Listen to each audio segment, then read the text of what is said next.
thoughts about what to say that my remarks would be meaningful.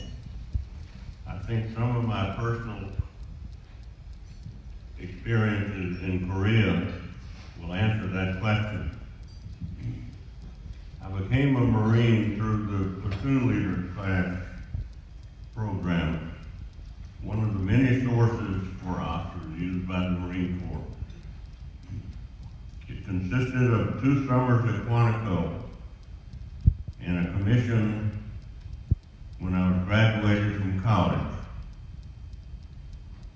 The basic school, a 9-month finishing school for officers before assignment, followed this. But because of the Korean War, the basic school was shortened to 5 months. So I was lucky enough to have 9 months training crammed into 5, so they could get me to Korea and online. The week before graduation from basic school, there was an inspection by a senior officer, in our case, a full colonel. By the luck of the alphabet, I was next to a Lieutenant Terry Donk from St. Louis. When the colonel stood in front of Donk, he came to inspection armed with the butt of his M1 higher than the muzzle. "Lower your butt, Donk," said the colonel. "Sir?" questioned Donk. "Lower your butt." Being a good officer and in the presence of a colonel, Donk bent his knees and lowered his posterior. And from then on, he was not known as Terry, but as "Lower Your Butt Donk."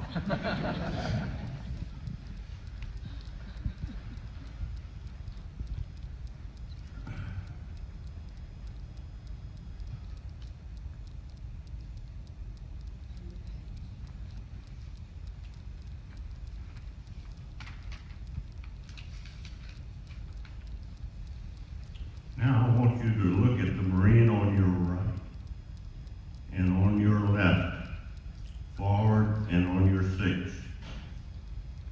In an elite, relatively small corps such as ours, you will see them again, if not in combat, but at one of the many posting stations you will see. More about this later. From Quantico, we were sent to Camp Pendleton for preparations to be sent to Korea. Chesty Fuller gave us our farewell address. I still remember what he said. "It's not much of a war, but it's better than no war at all." Reality began to set in. I arrived in the Punch Bowl in northeastern Korea, now a ski resort, in December 1951. For a Mississippi boy, the -20-degree weather was the first shock. We were each issued 2 down mummy sleeping bags, 1 down jacket, 4 pair of socks, and Mickey Mouse boots. Where the Army had to get through the winter in shoe packs, we had the best gear available.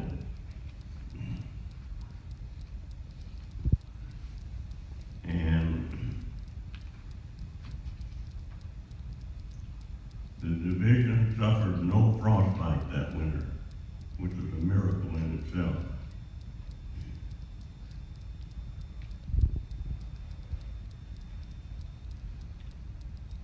As an artillery fought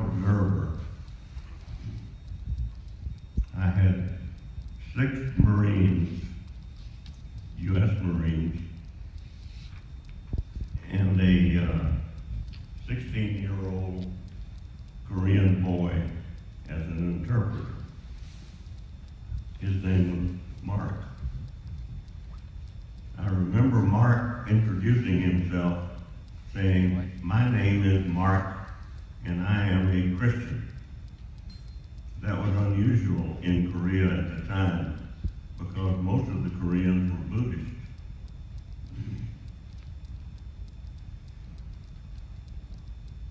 Because we didn't have the luxury of eating 3 meals a day, we set aside the 3 least popular items: meat and beans, corned beef hash, and meat and noodles. I sent them to the Korean Marine Company commanded by Mark, thinking I would curry favor with the skipper. 10 minutes later, Mark returned with a can saying, "Captain Kim say, you don't want, he don't want."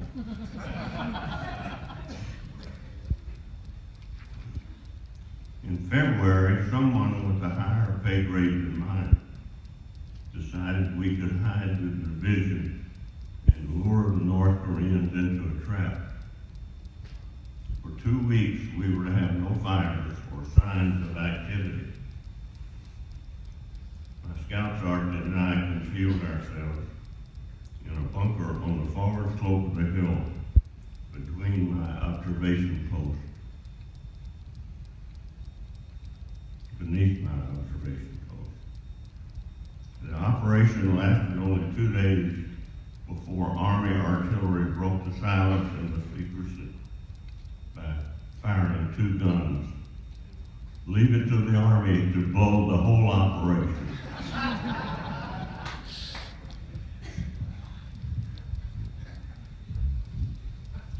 Before the move west to the west coast north of Seoul, I was threatened with a court-martial for insubordination. I had eaten a can of cold prune plums on awakening that my bunker mate, Captain Zagrodzki,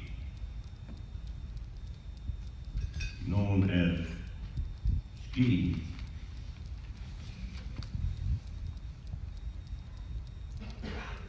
had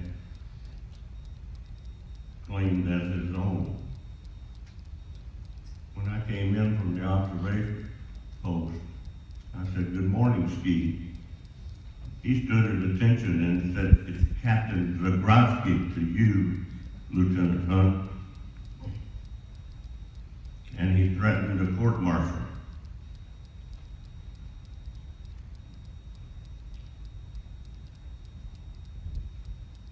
I never heard any more about the court-martial. He was only pulling rank.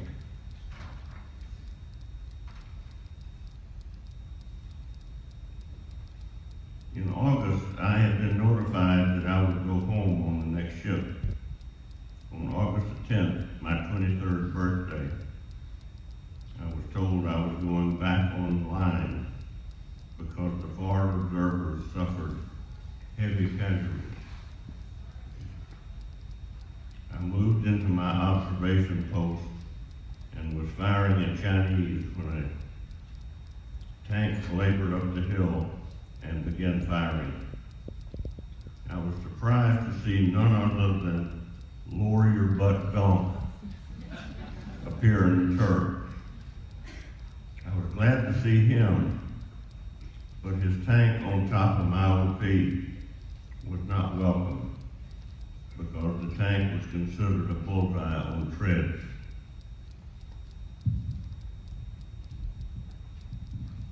With another month online, I received notice that I was finally going home. Homecoming on the troop ship was a rough ride. We caught the tail end of a typhoon that made us 2 days late arriving in San Francisco.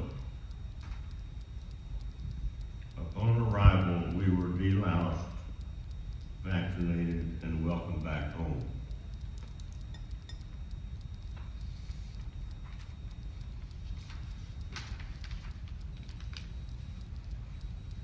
In 1992, I had the opportunity to return to Korea guest of the South Korean government. I was surprised to see that the Korean war-aged civilians still considered us as saviors of their country. 40 years later, my visit to Korea made me proud that I've served our country and that I am a Marine. Once a Marine, always a Marine. I found that true, as the former commandant said. And now I wish you a happy 241st birthday, Marines.